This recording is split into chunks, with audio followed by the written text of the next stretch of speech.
Today, I'm interviewing Professor Kieran McCartan about the work of probation services and probation officers during the lockdown. And especially, I like to pay attention to the impact of the lockdown on sexual offending. But before we start, let me first introduce Kieran McCartan. Kieran is a professor in sociology and criminology at the University of the West of England, Bristol, Department of Health and Applied Sciences, Social Sciences, and he's leader of the Social Science Research Group. Furthermore, he's adjunct professor in criminology of the Queensland University of Technology.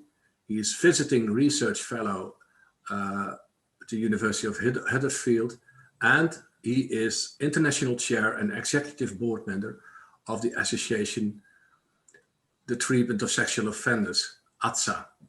And also he's conference chair and executive board member of the National Organization for Treatment of Abuse, NOTA.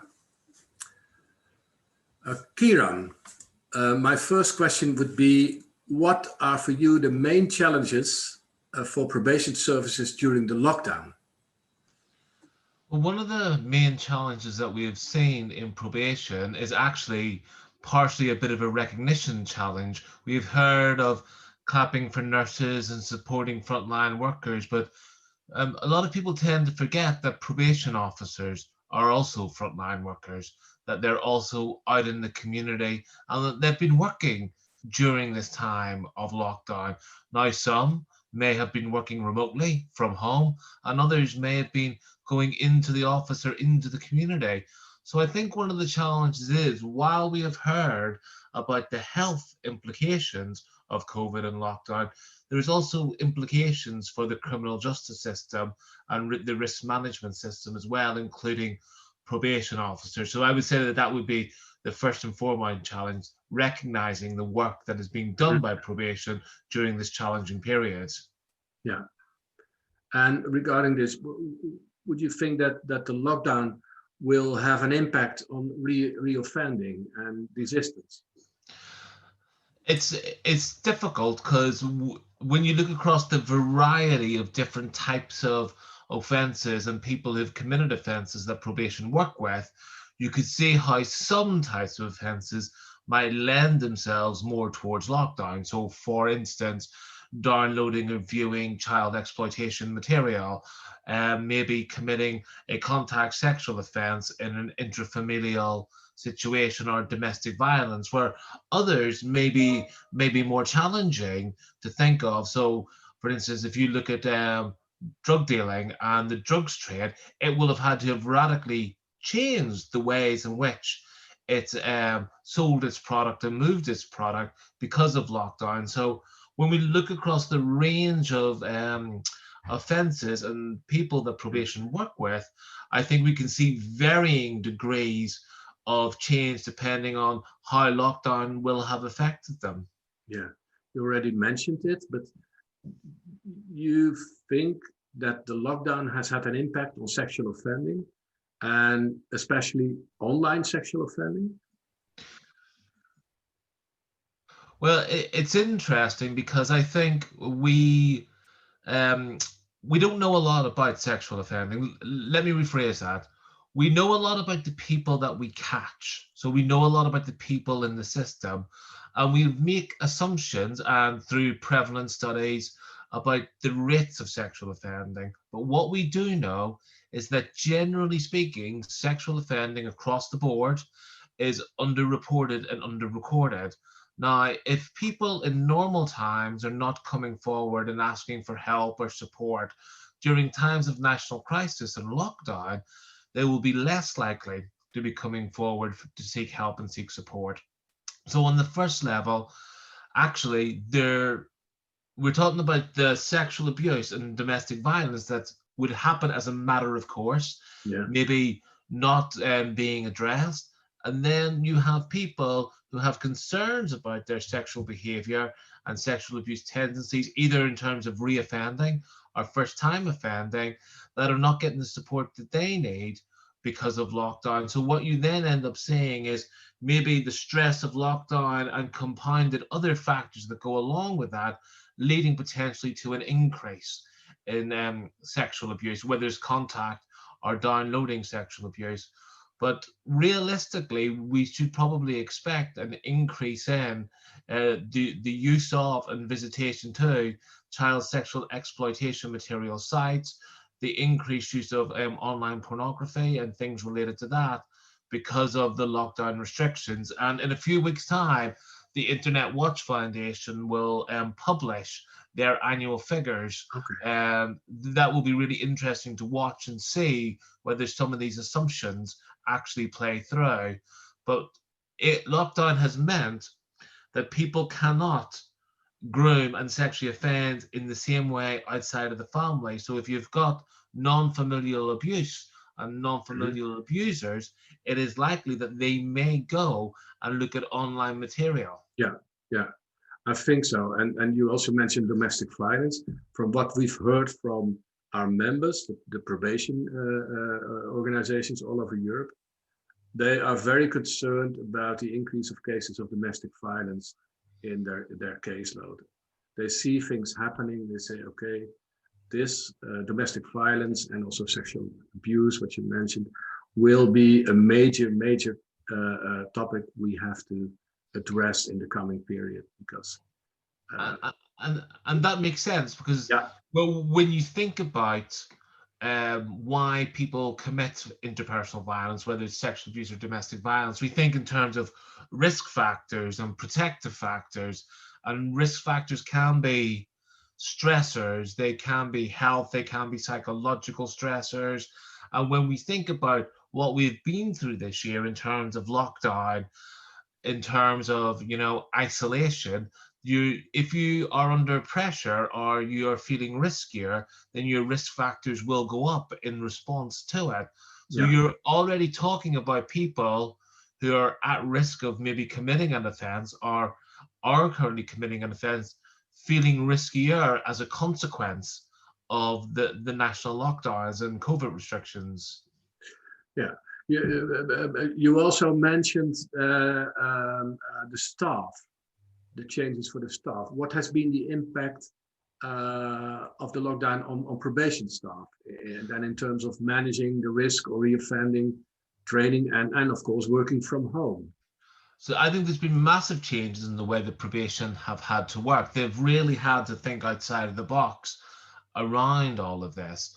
So like, if you just even take it in stages, on one level, a lot of people will be working from home. So there's that mixture of home life balance. And as we know, we tend to separate our home life from our work life, especially if we're dealing with challenging issues or difficult populations, and we don't want that encroaching into our personal space. But it's difficult to think about risk management plans. It's difficult to think about reintegration of people who have offended in the context of your own home. Maybe you're homeschooling at the same time. Maybe you're having all of your meetings in the family living room where you'll go back to relax later on. So that divorcing of reality and work is quite difficult. The other part of it that's really quite challenging is actually going into the community and doing work and going out on to the front lines. And we have seen conversations about PPE, and we've seen conversations about healthcare professionals in hospitals in the community. But actually, with probation officers maybe having to go into high-risk establishments, maybe having to have conversations with prison staff and prison officers, as well as the third sector, do they have the PPE that they need? Are they potentially putting themselves at risk by going into these situations? And what safeguards are being put there? And I would also say, one of the challenges that we always face across the board is the role of the third sector, how much funding the third sector actually has. So we think about charities that do really good work with people who have been convicted upon release. And, a lot of the times they can struggle for funding. But actually, a lot of these charities have either had to furlough staff or be temporarily shut down, or they don't have the access that they used to have. So a lot of the organizations that probation refer to may be in trouble. and may Yeah. not be there. So then the question is, not only are you dealing with what's potentially a challenging population, either from home or on the front line, but a lot of your partners may not be operating in the same way they have done historically, which then may cause challenges for integration, for assistance, for risk management. So there's lots of um, challenges around this. And I was talking to someone the other day about this, and I was saying that to me, probation is a lot like nursing and social work. Yeah. It's that element of social care and social protectionism that helps people to move back into the community. But that means it's a people industry. You're supporting people, you're helping people, you're working with people. And the whole COVID thing is stay away from people. So that makes it quite challenging in the current climates. Yeah. No, I agree. And CEP, by the way, we started collecting stories of professionals working during the COVID-19 pandemic. And we never had so many readers for those articles because I think professionals all over Europe are interested in what their colleagues are doing. How do they work? What's happening? How do I work? Is this the right way? There are so many questions. And what is good to know, I think that nowadays managers say it's also about the safety of staff, the well-being of staff. We have to address that and take it into account.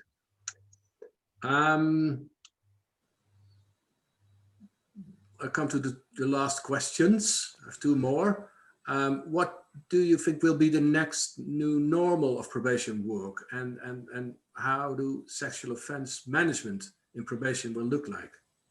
So I think, as we turn to a slow return to normal, we have to think about some sort of a hybrid system that supports frontline working, but also enables probation staff to do some of their work remotely. Like, I think, as we've seen in the retail sector and certainly in the university sector, COVID has sped up a process that was happening over the long run anyway. Many people said it's forced 2020 to be more like 2030. And I think we'll see that. So there will be a change in the way that we do this. But I think we have to give more thought to actually how we can safeguard staff at home, how we are able to protect and reinforce the good working and good practice that staff do, but also be able to give help and support when it's needed.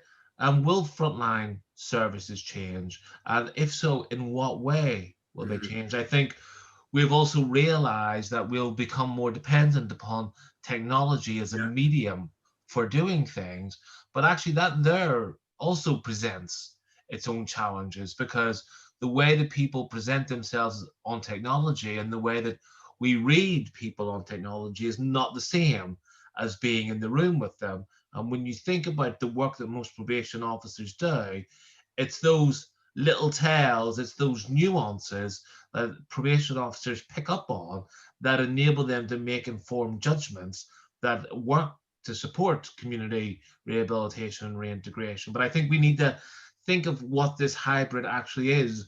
COVID forced us very quickly into a way of working, but now we need to really conceptualize what that might be in an effective trauma-informed way. But also when you think of sexual offenders and high-risk individuals, there are some individuals who technology will be fine for them, but it may go against others' licenses. So if you've got a conviction for child sexual exploitation material or online child abuse, actually, will you be allowed access to technology? What will that look like? What restrictions will be put around it? In terms of medium and high risk people, maybe they need to have an in-person interview, that they'll come into contact with the probation officer. So what we have to do is make sure that there's a balance in this, a hybrid in this, because what we don't want is a two-tiered probation system where we have online only probation officers and in-person only probation officers. We need a mixture of the two to make sure that we've got a rounded force. So I think COVID has left us with many more questions than it has answers. But in forcing us to think outside of the box, I think it will really help shape the direction of the service internationally going forward. And hopefully we can learn from each other's good practice and unfortunately, each other's mistakes. Yeah. Brings me to my last question, which is about, you mentioned internationally working, it's too. You also work for the Council of Europe. You're an expert drafting at the moment with another colleague for the so-called recommendations on management of sexual offenders in prison and probation. First, can you explain the audience what you do? And then the second and last question is, how does COVID affect this, those recommendations, drafting of recommendations? So for a couple of years now, myself and a colleague, Marianne Flugelstadt from Denmark, have been drafting recommendations on the assessment, treatment and management of people who have committed sexual offences for the Council of Europe. Recently, we've also brought in another colleague as well to help us do some of this work, Harvey Slade, who's helping us to do some of the legalese aspects of it. And it's been a bit of a challenge, but it's been an interesting challenge because across the board, different languages used to describe different sexual offences. Prison, probation, police use different words to mean the same thing. And practices are not always stable in or across different countries. So even if you look at a country like the UK, there's 3 legal jurisdictions within it, and therefore they do things ever so slightly different. But then you maybe go to another country like Germany, where that's even more compounded. Then you have other countries like maybe Denmark, where they all do pretty much the same thing. But there is not that country by country analysis that brings everything together. So that's the first thing that we had to do, sort of get our heads around what was out there. And then we decided that the best way of moving this forward was to talk through the process.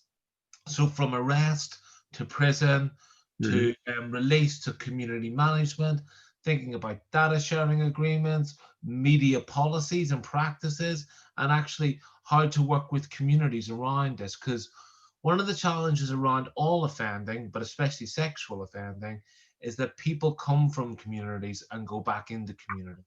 So communities play a role in the way that we think about crime and the way that we think about offending behaviour. And how has COVID impacted it? Well, it sort of knocked it off its rails a bit. It was due to go to the Council of Ministers in November this year, and it has been pushed back to next year, which is good because it gives us a little bit more time to work on it and think it through and get it into really good shape. But it also means that, you know, with the consequences of everything being impacted by COVID, this too was impacted by COVID as well. But it's on track now and we're moving forward, and it should be signed off and ready to go next year. Okay. Well, thank you, Kieran. Ladies and gentlemen, by this interview has come to an end. Thank you, Professor McCartan, and thank you for tuning in. And if you'd like to know more about the Confederation of European Probation, please visit our website, subscribe to the newsletter, and follow us on social media. Thank you. Thank you.